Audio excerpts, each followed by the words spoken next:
పూరా local. Welcome to పూరా local. Bharat Pakistan cricket పోరు ఎప్పుడూ ప్రత్యేకంగా ఉంటుంది. అభిమానులు ముందుగానే హడావుడి మొదలు పెడతారు. కానీ పహల్గాం ఉగ్రదాడి అనంతరం పరిస్థితులతో ఈసారి వాతావరణం భిన్నంగా మారింది.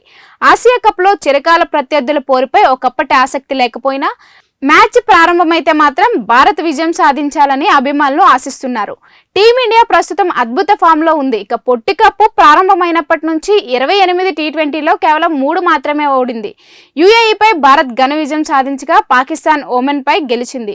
అయితే బలాబలాల్లో భారత్ ముందంజలో ఉంది. ఇక భారత్ జట్టులో అభిషేక్ శర్మ, శుభ్మన్ గిల్ జత మంచి ఊపులో ఉంది. తిలక్ వర్మ, సూర్యకుమార్ యాదవ్, సంజు శాంసన్ కీలక ఇన్నింగ్స్ ఆడగలరు. హార్దిక్ పాండ్యా, అక్షర్ పటేల్, శివం దూబే ఆల్రౌండర్ శక్తిని అందిస్తున్నారు. ఇక బూమ్రా, హార్దిక్ ఫేస్ ను నడిపిస్తే కుల్దీప్, వరుణ్ అలాగే అక్షర్ స్పిన్ లో ఆధిపత్యం చూపిస్తున్నారు. ఇక పాకిస్తాన్ జట్టు బాబర్, రిజ్వాన్లను పక్కన పెట్టి యువ ఆటగాళ్లపై ఆధారపడుతోంది.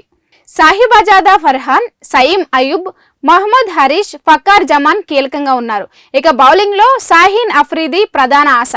అబ్రార్ అహ్మద్, సుఫియాన్ ముకిమ్ స్పిన్ విభాగాన్ని బలోపేతం చేస్తున్నారు. దుబాయ్ పిచ్ లో స్పిన్నర్ల పాత్ర కీలకంగా ఉంటుంది. ఫలితాన్ని వారు నిర్ణయించే అవకాశం ఉంది. అయితే ఈసారి టికెట్ల డిమాండ్ తగ్గింది. సాధారణంగా హౌస్ఫుల్ అయ్యే మ్యాచ్ లో ఖాళీలు కనిపించే అవకాశం ఉంది. మొత్తంగా ఉగ్రదాడి తర్వాత మొదటిసారి జరుగుతున్న ఈ పోరు కేవలం ఆటగాళ్లకే కాకుండా అభిమానుల భావోద్వేగాలకు కూడా పరీక్షగా నిలుస్తుంది.